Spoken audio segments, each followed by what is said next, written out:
My name is Mike Noel. I represent District 73. My district contains some of the most beautiful land in the entire state of Utah.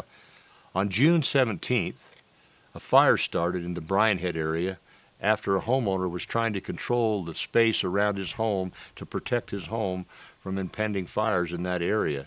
A wind came up and took the fire and moved it on to other private properties, and it burned 866 acres before a Type 3 team could get control of it. The second day, the fire was essentially out. Some back burns burned another 53 acres, and on the third day, 35 acres. Unfortunately, on the fourth day, another wind came up and spotted fires across the line into the Dixie National Forest. That day, it burned 1,807 acres, and the fire was off and running. The next day, it burned 8,195 acres, and the following day, 16,788 acres. The incident control manager said in 29 years of fighting fires, he had never seen a fire move so fast and burn so quickly and so hot, such that it could not be controlled or could not be fought head on. Why is that? It's because of the condition of our national forest. It's because of the fact that we haven't been able to log and timber and to control bark beetle kills in the forest. In the case of the Bryan Head fire, Friends of the Dixie, a subgroup of the Southern Utah Wilderness Alliance, sued to stop the harvesting of trees that were being killed by bark beetles. Had we been able to stop that, we think we could have controlled the bark beetle infestation that eventually took off and turned our beautiful green forest in Utah into gray forest. This film tells that story. During my time on the Dixie National Forest over 12 years, basically every decision I made was either appealed through the Forest Service appeals process, and if that didn't pan out in the favor of the environmental community, then it was litigated. And the environmental community, instead of being concerned about proper management of natural resources, became an industry based on conflict and contention. It's conflict and contention that brings in memberships and brings in grants and money. About 20 to 25 years ago, you had a lot of these radical environmentalists that had a movement that we were not managing things correctly, so they started closing roads, they started getting rid of grazing in a lot of areas, they shut down, there was a sawmill here that employed 400 people. And I actually spent about as much time in court the last 10 years of my career as I did in the woods. And it was not entirely pleasant in that respect. Two court cases in particular kind of stand out in my memory. And the first one was what we call Sydney Valley. Sydney Valley was a high mountain, pure Engelmann spruce forest at about 10,000 feet elevation above the little resort town of Bryan Head, Utah. In about 1994, my foresters found a small enclave of spruce bark beetle, about 5 acres worth, maybe 20 trees, in the middle of the spruce stand. We immediately prepared an environmental analysis report and got it approved. We were immediately appealed. The EIS always is litigated by these special interest groups. They wait and they tie that up, and that's where it gets held up for years, sometimes as high as 5-6 years in court. One thing led to another, and it finally went to court. And after 2 years of legal wrangling, the bark beetles that were 5 acres had flown twice, and the epidemic was on. It was bigger than man could stop. The end result was we won the lawsuit, we lost the forest. And 28,000 acres of prime Engelmann spruce forest was destroyed.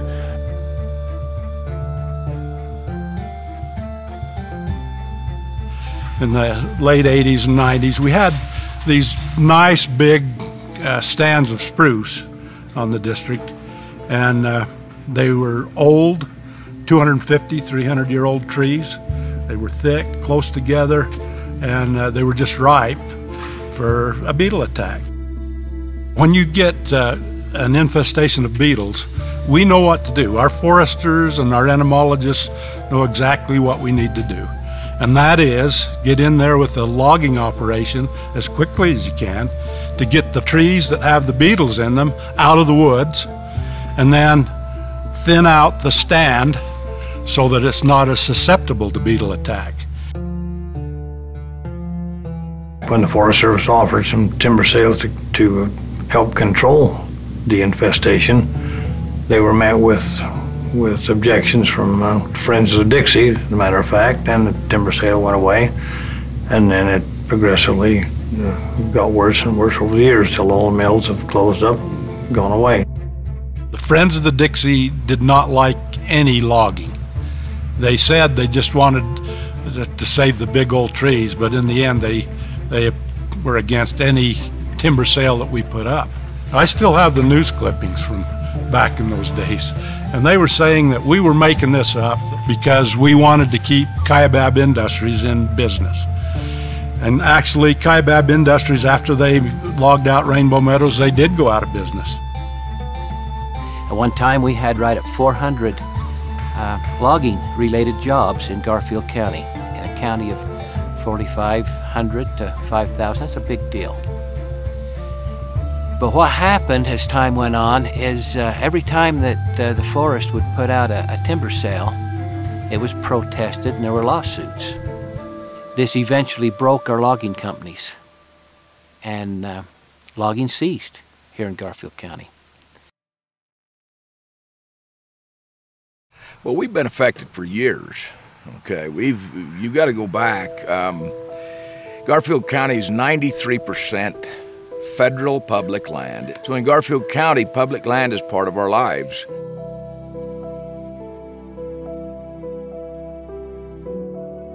The Penguich Lake, which is Paiute for big fish, has always just been loaded with trout.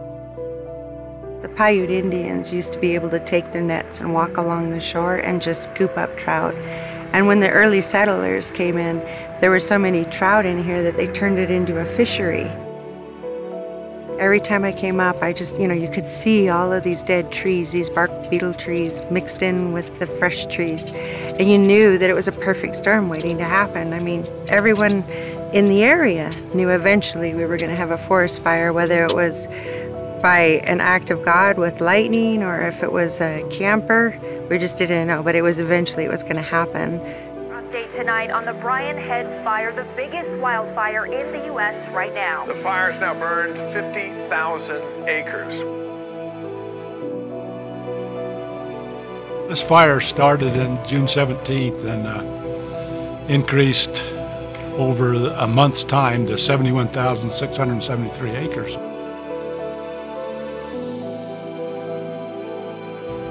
We have brought in 3 incident management teams to manage this fire, and they brought in over 1,800 people, and it has cost $35,200,000 right today, but by the time all the costs come in, it'll be close to $36 million. We went to our cabin on the 21st, and that evening we had a knock on the door from a fellow cabin owner telling us that the fire from Brian Head was now about 6 miles away. I didn't want to leave because of my concern of how the fire was building around us, because the top of that mountain ridge was red and glowing. The top of that mountain ridge was red and glowing. And I sat in a lawn chair and I watched a line of fire from the water all the way to the top of that mountain ridge burning across the mountainside. The incident commander said he'd never seen the fire act like that and run like that in his career, in his 29 years of fighting fire. The power of the fire was just overwhelming and frightening. I mean, We just all stood and watched what was happening around us, and you could see flames flash up. It was frightening.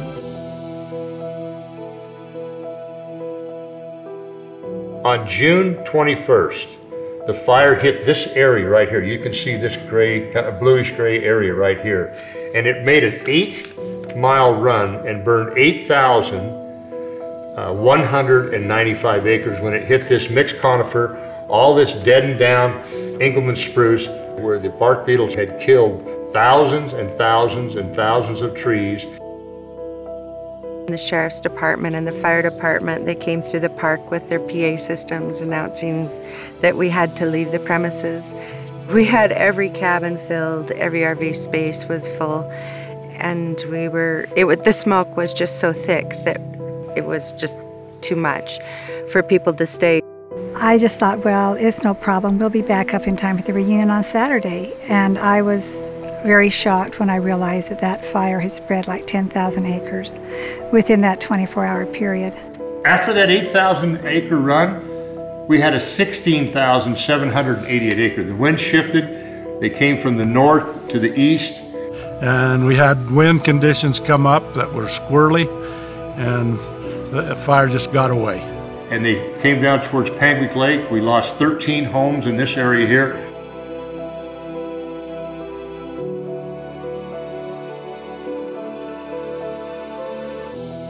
We were out 11 days. All of my staff were unemployed, and every one of us were sitting there day by day waiting for the notice that we could get back in. Only thing you can do is evacuate, which we did, and you're helpless. This fire was catastrophic in a lot of ways. This fire is not done with us yet. This is going to be the gift that keeps on giving. We just don't know what scale that's going to be. As a result of all that and the catastrophic fire, now we have no drinking water here coming out of our springs, out of the watershed on the forest. We have to pump it out of a well and fill storage tanks. This fire was devastating to our fawn crop. Around Panguitch Lake is a fawning habitat for the mule deer. As you drive around the lake, you still see the adult does, but you see very, very few fawns. Another real concern about this fire is the flooding that's going to happen. We're going to have flooding. We've already had some flooding. There's a lot of speculation to what that's going to do to our fisheries. Our Panguitch Lake is now being flooded with all of that ash. We do know that the ash is good for the plants that live in the lake, but it's bad for the fish.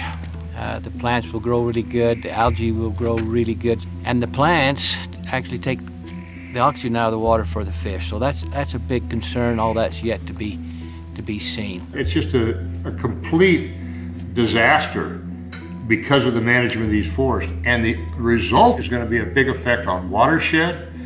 It's also affected our tourist industry. People save for a lifetime to come and see Bryce Canyon National Park. A lot of the days of the fire, as the winds were blowing the smoke in this direction, we actually had ash settling on our vehicles. Businesses around Panguitch Lake, the tourist bookings went from 100% down to 30%. I have a grazing permit on the Bowery. Approximately 60% of that allotment was burnt. There are a lot of sportsmen around here that have lost a lot of hunting acreage, fishing areas that have been lost. Anybody who thinks that this fire was a good thing needs to come look at it. Our wildlife took a hit on it. Our business owners have taken a big hit on it. Our fish population, our fisheries, our watersheds, we don't know where we're going to be. Some of these places are burnt so hot that it sterilized the soil. There won't be anything there for years. We have a responsibility to manage our forest. I truly believe that. In the deep, dark depths of my soul, we have an obligation to take care of the ground. Can fire be a part of that scenario? Absolutely. You know, fire is a tool, but nothing to the scale of 72 100,000 acres. I can't even imagine the pollutants that put in the air that's going to affect everybody in this whole world. I mean, you hear about the greenhouse gases and climate change. Well, guess what? This fire was a big contributor to that. This fire alone created more particulate matter than any coal mine will produce in 1,000 years. It produced more particulate matter into the upper atmosphere than all of the residents of Garfield County have produced since its foundation in the 1800s. So again, for all the talk about, the environmental community being concerned about harvesting, the end result is we've had a very bad environmental impact on the air quality and the roads and the forests themselves.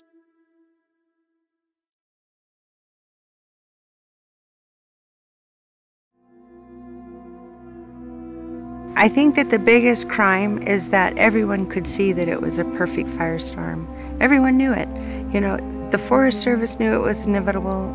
Everyone talked about it, that it was going to happen, and yet no one could do a thing to stop it. That was the part that was tragic in all of this. When I look at this area and you look at its stocking levels based on what's in that forest, the forest type, and that spruce fir and the rest of it, I could say this has been at risk for about 40 years. It's been known since the 1980s, and this needed some treatment in order to be able to reduce that risk as such. I started seeing those large, catastrophic, really huge fires come in existence in the mid-1990s. A healthy forest is about 40 to 50 trees per acre. I would say in the dark hollow area, which is one of the main areas of our allotment, there's probably 400 or 500 trees per acre. So it was a very unhealthy situation because no treatments had ever been done, no logging had been done, no thinning, no controlled burns. And so the forest was just allowed to grow out of control. The conditions were just right for a big fire. The fuels in those areas in the mixed conifer were in such a condition that when it's hot, dry, and windy, they're going to burn, and there's nothing you can do. We have areas that have 500 to, 1,000 trees per acre, which creates a catastrophic fire condition. The fuel load is what's causing these massive fires. Fuel load, period. There's way too many trees out in the forest. And they blame this fire on climate change. Climate change is their excuse for everything. Do you know there was snow on the ground up in the Bryan Head area? The ground was saturated with water. Why does this fire burn? For years and years, we've been trying to get treatments on the land. And it seems like the local Forest Service representatives are very interested in helping us with that and wanting to do that. But every time they try to do something, the environmental groups sue to stop that. And it's been very frustrating. Had we had those fuel treatments in there, a lot of the timber and the ecosystem up there would still be there. It wouldn't be completely burned out. If we had a sawmill up here, we would not have had that fire, plain and simple. No other way to put it. If we would have been allowed to manage our forests correctly, the way they were managed, we wouldn't have had the fire. This needs to be in better condition. The forests need to be in a condition where we don't have to worry about this huge tinder box of millions and millions of board feet of timber ready to burn up. It's been over 30 years since this forest plan has been addressed. And in that period of time, it's been allowed to get into this kind of conditions.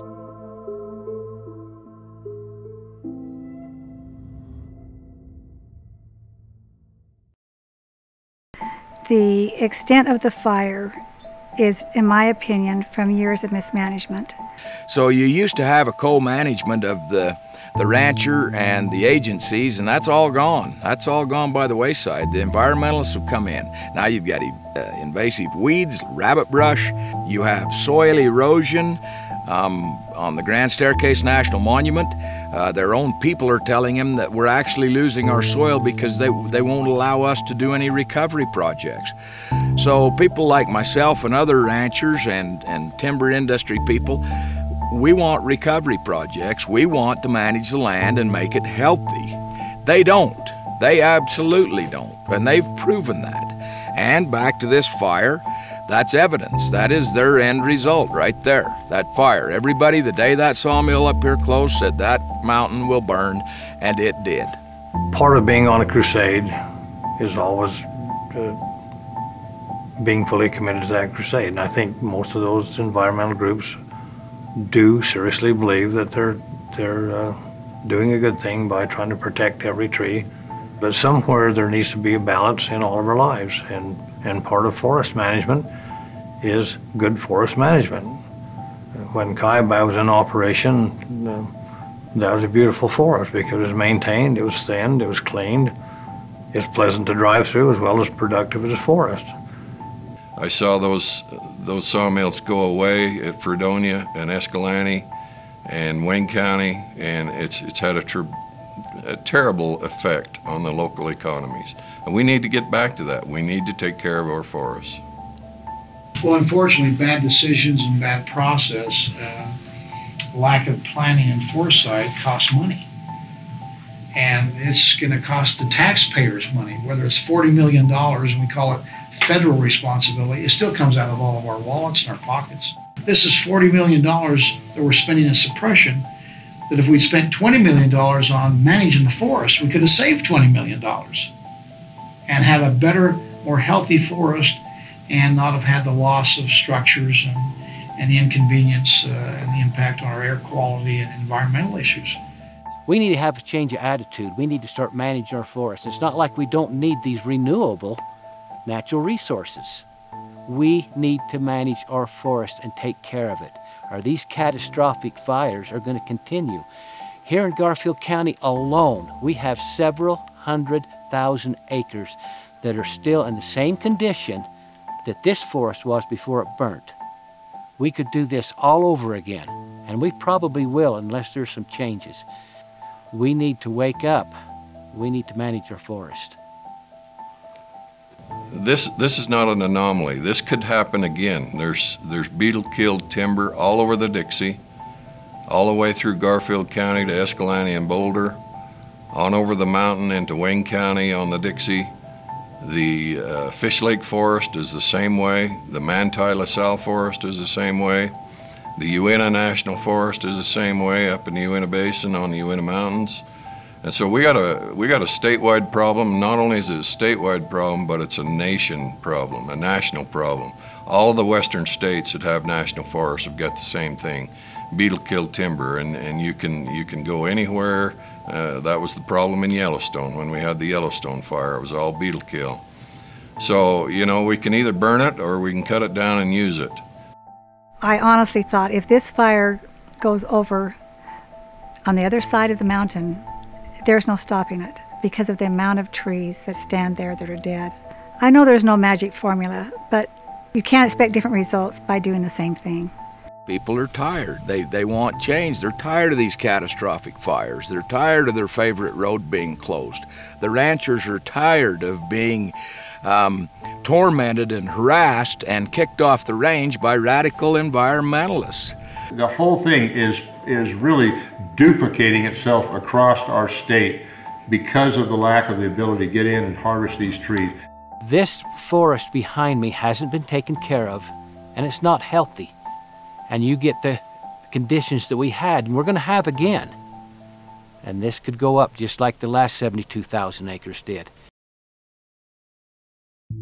And so going forward, what can we do to learn from this? I think anytime we have a catastrophic event like this, that we need to learn from it. My feel is that we need to do more on the prevention side and understand and learn from the mistake here and move forward in trying to develop policies that will prevent these types of catastrophes from happening in other areas of the state and other areas of the forest throughout the West. The concern I've got, Representative Noel, is that I'm not sure there's been enough being done on the prevention side, the management of the forest side. I think that we've managed them, in fact, poorly. We learn from the successes as well as we learn from the failures. This is a learning exercise. We would be foolish to not take advantage of the learning experience here and make a change. I think, first of all, it's good for the average person to know we don't need to wring our hands. We know how to manage our rangelands and our forests. We know how to do it. We believe in hands-on management. We believe that we should be active participants in the ecosystem. We have very smart people that know where to do controlled burns. They know how to do controlled burns. We know how to do logging. We know how to do restoration work.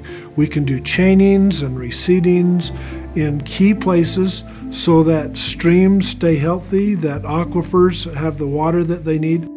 That last point is that it's not just the trees and the habitat that's there, but for us, where water is king, you know, the second driest state in America, our watersheds and the protection of our water is absolutely critical. And so if we don't manage the forest, we're going to end up having a problem with water. We just need to take this as a learning experience and double our efforts and do more. If we would manage the forest correctly in the beginning, we'd have less and less fires, less need for suppression money, more that could be put into, in fact, proper management. That means harvesting, thinning the forest appropriately, having a lumber industry that ought to be viable, spraying for the bark beetle so we don't have just a dead stand of trees. I found it just unconscionable that when I fly the forest and see 50% of the trees dead. 50% of the forest dead. Those should have been harvested. They should have been pulled out. It's just a fire hazard waiting to happen. And so I think we can do better. We all need to get together, the private landowner, the state administrators, and the federal administrators, to try to eliminate some of the hazards that are out there. Science tells us that there's a healthy mix that's good for wildlife and for livestock, and there's room for everything. There's enough grass on the ground for the deer and the elk and the cattle and the sheep, and we can provide healthy habitats, healthy rangelands for everything. With state lands and federal lands, we need to go out there and to manage those lands to reduce those fuel loads. And how do we do that? You know, there's a lot of tools that we can do that. We can do it with prescribed burning. We can go out and do mechanical fuels treatments and reduce the fuels out there. In my opinion, we need to do all of the above. We need to do mechanical treatments, we need prescribed burns, we need logging, because it's a huge forest and you have to have a mixture of everything. And that's what will be most healthy. We've got to manage those forests. We've got to bring back our timber industry, our sawmills. We need to have the ability to control the beetle if they show again, to maintain a green, productive forest. Our solution for the future is to realize that we have the means and the ability to live adjacently and in our forests in a productive, safe manner, provided that we'll accept the fact that it's a dynamic system. We've got to reestablish and rebuild our community capacity so that we've got the investment in these communities that would have the ability to produce products from the forest that in turn can pay payrolls, pay for raw material, pay for supplies, and stay out in front of this process as we move forward. Just tell the politicians, let the managers manage. They know how to do it. Have faith in your Forest Service and your BLM managers. Take the shackles off and let's not be managing by lawsuit. Often Forest Service and BLM, their management is dictated by the latest lawsuit that tied their hands. I think the Forest Service needs to back up maybe 50 or 60 years and look at their roots and look at what Gifford Pinchot, the first chief of the Forest Service, charged them with.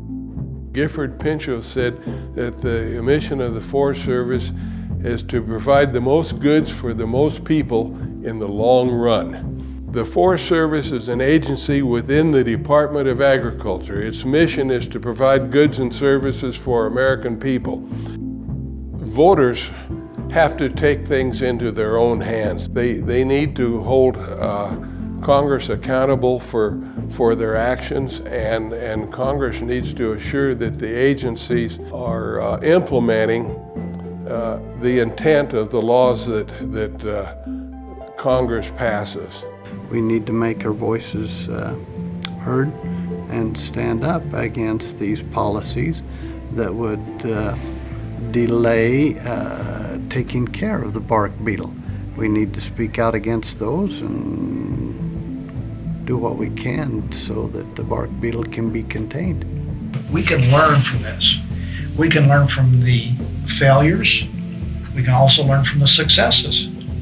And by combining those two together, we can have a better process going forward over the next generation, a better management of our forest, a suppression of our fires, and increasing habitat and protecting our watershed. So we learn from the successes as well as we learn from the failures. This is a learning exercise. We would be foolish to not take advantage of the learning experience here and make a change. That's something we ought to do together.